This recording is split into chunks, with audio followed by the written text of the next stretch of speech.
Hey guys, Kevin Shaw here, editor-in-chief of Mopar Connection Magazine. Doing something a little quick, a little abbreviated, but we are out in Statesville, North Carolina. We're at All Classic Restoration.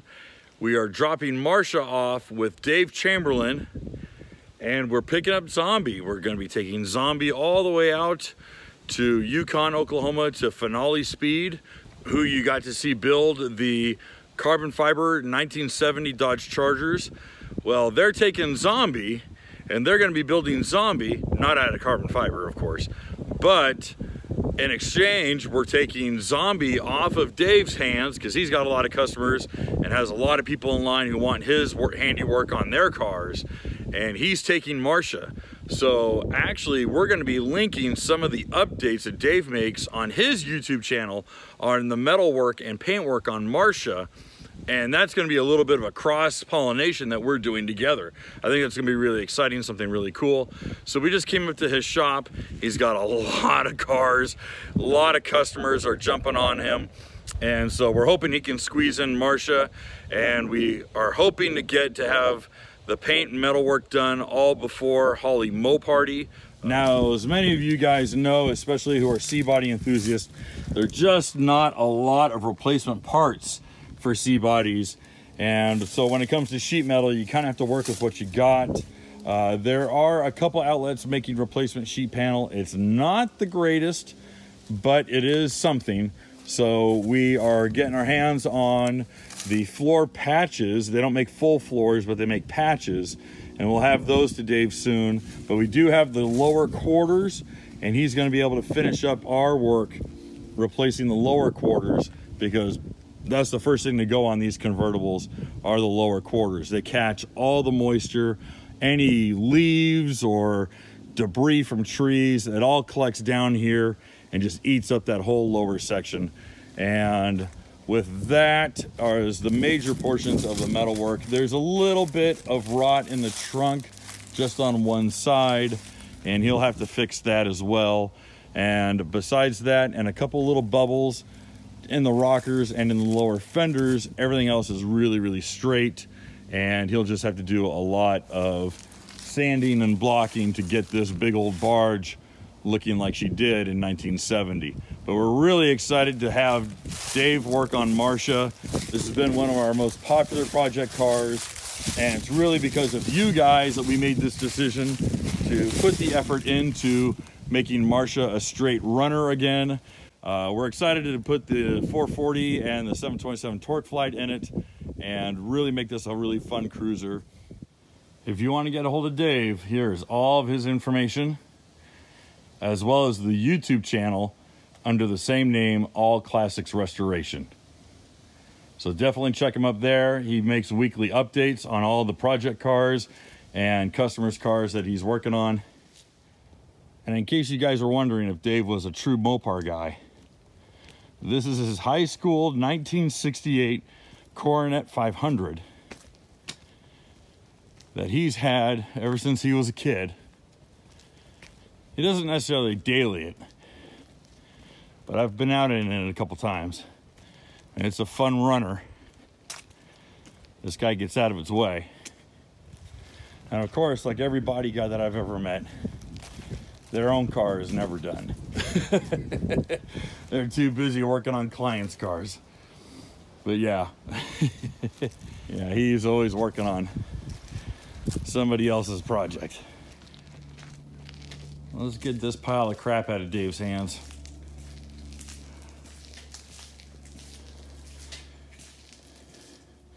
I got all excited last week when I was working on it. Oh, don't say that. Don't say that. Because it actually went on. Like, it started coming together? Yeah, it kind of slipped in there pretty nice. Fits good. And, didn't I get a steel trunk lid? Didn't you? Yes, it's in, everything's okay. Yeah. That fiberglass one just... I'll put a strap on it or something, but... I mean, I even got, this lined up nice. Oh, look at you. This lines came out nice. Ah. There was even, in the overhang back here is almost far enough where you could, if you took the time and the effort, you could you could actually use what's here to fold in and put how it's supposed to be on this tail light. Oh, well. But you gave them a head start. Yeah, so I didn't cut anything. I left so they can figure it out. How they want to do it. Wow. But I did give them some guidance as far as the cove section goes as to how I was going to do it. Okay. They may want to do it a different way, but well, that's the hardest thing about the 70 is 70 is because I took the piece, one off, which is buried inside the car, and I had that piece left on here. I cut the quarter out around it, so I drilled locator holes, 3 locator holes for Clecos. Okay. Then I cut the piece off. Then I put this quarter on. I got this quarter set where it needs to go, and then I drilled from the back side those locator holes. Ah. So you could put the cove piece right over top of here through those holes, and then you'll know where your cove has to go. Awesome. That's awesome. Thank you, Dave. Yeah. I couldn't see any other way of really getting it, because it's got to be in the right spot. Yeah. You know. No. Yeah, that's. I mean, I laughed. If it was your 68 or another 69, it would have been done so much easier. So forever ago. Oh yeah. But yeah, just the fact that they don't make the 70 cool. No, they don't. And if it was just this that was different, they probably would have made them. Sure. But being as the back section has a different profile to it too. Oh yeah. That's why. And it's got the extension that goes back here. That big difference on that quarter. So right.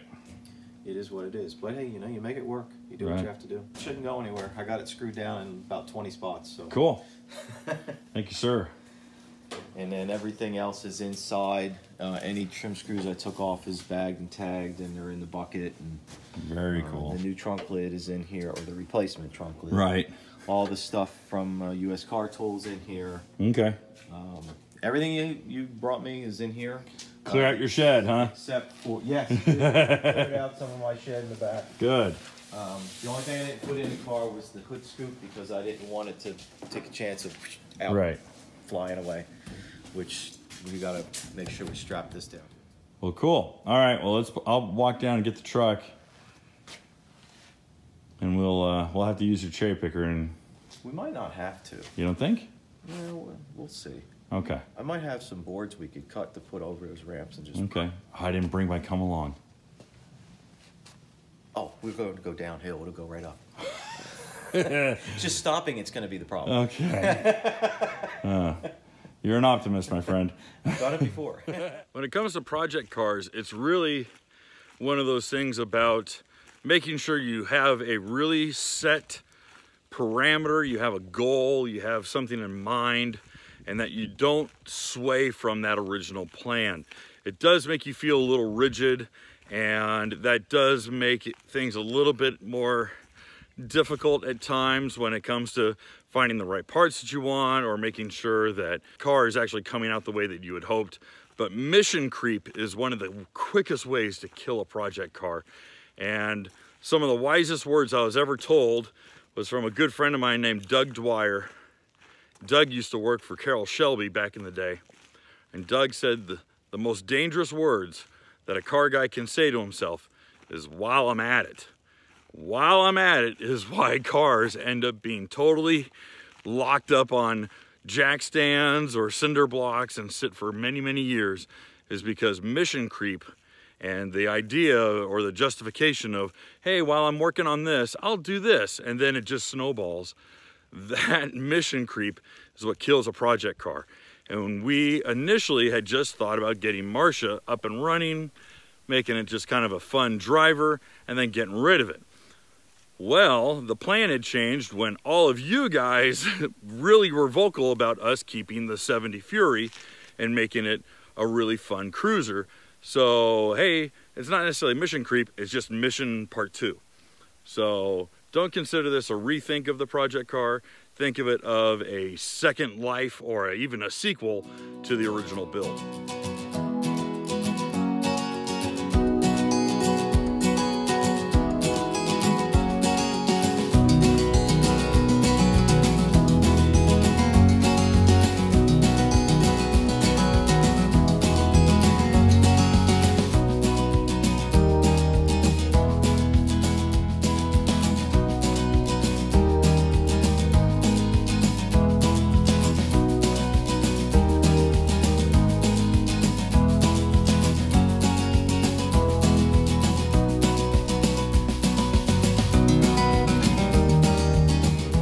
This was absolutely the least dramatic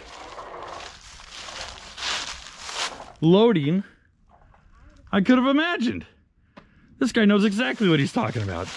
I was like, he's full of crap. This thing is not, this is gonna go out of control. Nope. Remember, I started moving pianos when I was 12. Ah. I know how to move stuff. Oh, I am impressed. It was so flat off of his driveway, it just came right out right here and slid right on. We just put the locks on the casters, and there it was. Holy snot. That is hilarious. They're just gonna ratchet it down.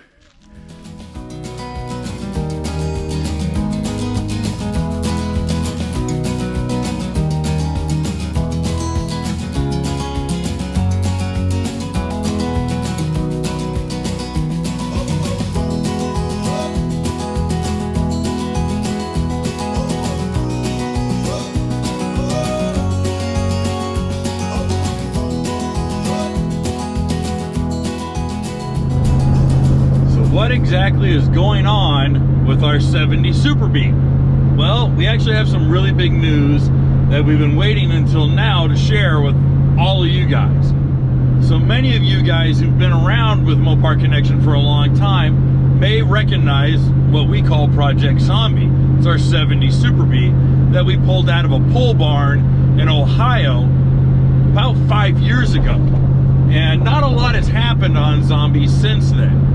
We had paired up with Dave Chamberlain of All Classics Restoration, as well as AMD, Auto Metal Direct, and US Car Tool to help put this car back together again. The problem is that a lot of things kind of got in the way.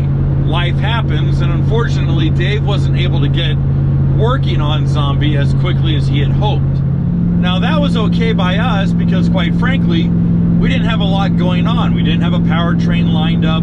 We just didn't have a plan set in place to get this car completed. Then suddenly, just a couple months ago, we got on the horn with Direct Connection. Direct Connection was looking at doing a project together with Mopar Connection Magazine, and we were more than happy to do so. What they were looking for was a really good platform that would represent their catalog and all of their offerings for 3rd gen Hemi swaps. And looking at all the cars that we had in the Mopar Connection stable, they said, man, we really think that ZomBEE would be the best candidate. Well, unfortunately, ZomBEE's still in quite a few pieces and just needs a lot of work.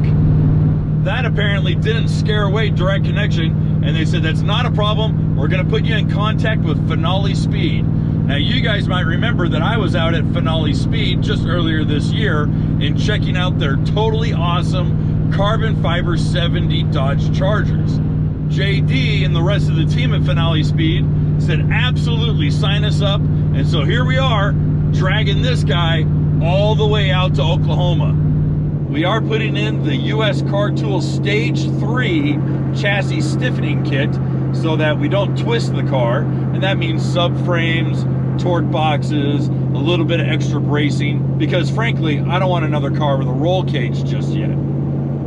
We are putting in a mini tub kit to expand out the rear wheel tubs so that we can fit a little bit more meat. We're hoping to still go with a fiberglass Demon style hood, and if we can, run either the 18-inch Demon wheels or the 17-inch 70 Rally wheels from year one. We are going to be changing from the factory sand pebble tan and burnt orange interior to the more modern 2015 Chrysler ceramic blue paint and black interior. It's going to make it a little bit easier. But for powertrain, this is where it gets really exciting. We already have the Curry Enterprises Dana 60 with the big bare brakes already set up with 355 gears on an Eaton True Track. That is already dialed in. We are also hooking up with our friends at Silver Sport Transmissions and McLeod Clutches to build a really stout TKX 5-speed. That's the least amount of cutting. We're going to be keeping our factory cross members, so we're not cutting up the cross member, and it all fits in a factory tunnel, which is great. That's what we wanted to do. The least amount of chassis modification, the better. So what are we doing for powertrain? That's where direct connection comes in. Again, they wanted a car that would exemplify their catalog so that people like you and me could replicate it. So the biggest part of this project is documenting every single step of what it takes to put a supercharged 3rd gen Hemi in a classic B body. We are going to go over every single detail, and I mean every detail. All of these questions we're going to answer. So the whole goal of ZomBEE for us is to provide step-by-step instructions in separate articles, one after another, on what it takes to drop a 3rd gen Hemi in your classic Mopar. So obviously you can tell that ZomBEE is definitely not going to be a restoration like what you and I would understand a restoration to be.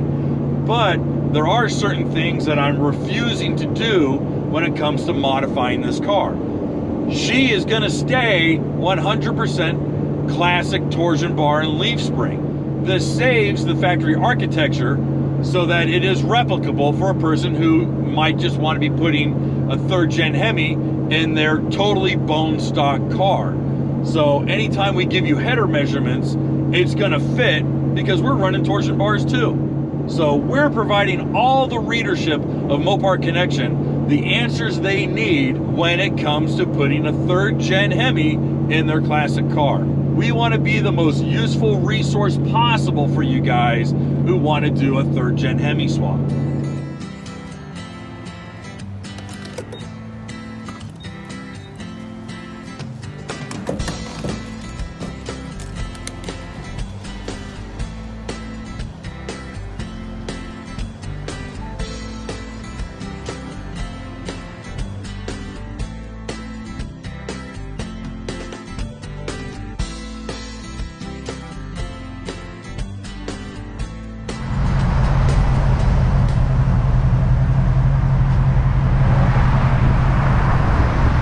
I pulled in next door to get a tank of gas, and the guys from Steve's Speed Shop flagged me down, and they're like, "You into Mopars?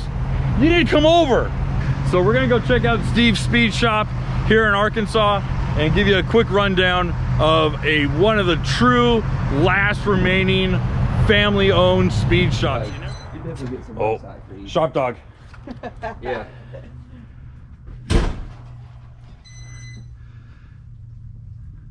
I have not been in just a legit speed shop in so long. These are Steve's kids. Come on, you're on camera. Say your name. Hey, I'm Rachel. This is Ben. Rachel and Ben. Yep. Ben and Rachel. Dad's usually here, but he had a hip surgery replacement, so we're kind of taking And actually, over. I don't even work here. I'm just here helping out. Nah, good man. Vacation to hang out at the speed shop. Yep. Good man. OG aluminum super stock Hemi Oh, look head, at you. 426 Hemi head. Got a pair of them. We're putting together an engine one piece at a time. Nice. What's it going in? Hopefully Barracuda. There you go. Now, what did you name this dart? This is Dolly Darton. Dolly Darton. She's a 1973 Dart Swinger. Nice. We've done replaced about everything on it. I drag race it locally, and it's in the street class. And it's got a 340 in it, aluminum headed motor, 750 double pumper Holly, 904 transmission, 410 gears. We've done about replace everything underneath it. That's great. Happy to say I took the championship home last year for IHRA in my class. Nice. Original t-shirts. The first like one. there's 10 years, 20 years. Oh, very cool. What you just got was the 50 year. There's the 40 year. So this shirt survived the fire Oh, cool. when the Look at this when the singe shop on burned. Yep. it. Get out of here. I like the dual plug valve covers. North Little Rock, Steve's Speed Shop. We got to keep shops like this alive, fellas. I'm telling you. You ever seen a Wally? Oh, you got it. He Yeah. got to be kidding me. He got a Wally. A Wally. Oh, 1990. look at that. North Star Nats. Oh, yeah. He got it in a Hemi-power. Yep. A lot of random stuff. Raced that Anglia for 10 years there. I love it. This is great.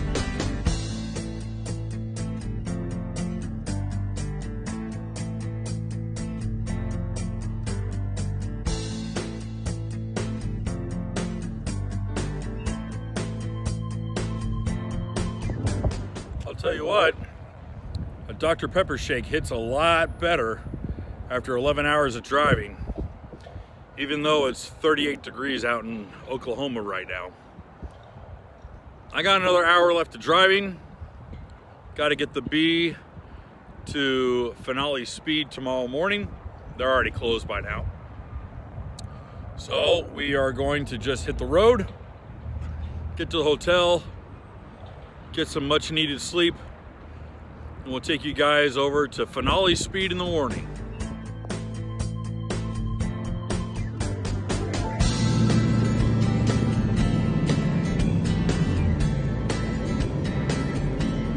Your destination is on the left. Never show up empty-handed.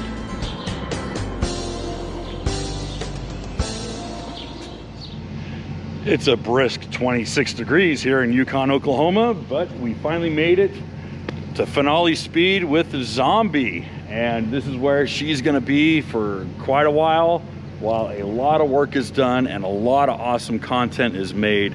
I really got to thank JD and the team at Finale Speed and everyone at Direct Connection for making this project even a reality. And we're going to be doing a lot of awesome stuff coming up with this car. So I definitely want to thank all you guys who've subscribed to the YouTube channel, who've subscribed to moparconnection.com, who have been making us one of the most popular Mopar magazines in the industry today. We really got to thank all you guys for checking out all the articles that we write, all the videos we produce, everything that has allowed us to make awesome projects like this. So if you enjoyed this video, please make sure to give it a thumbs up, maybe leave a comment and share it with your friends. It'll definitely help us grow the channel. And if you want more awesome Mopar content, please check us out over at www.moparconnectionmagazine.com, where new articles are written and published every single day, entirely subscription free to you. We'll see you soon.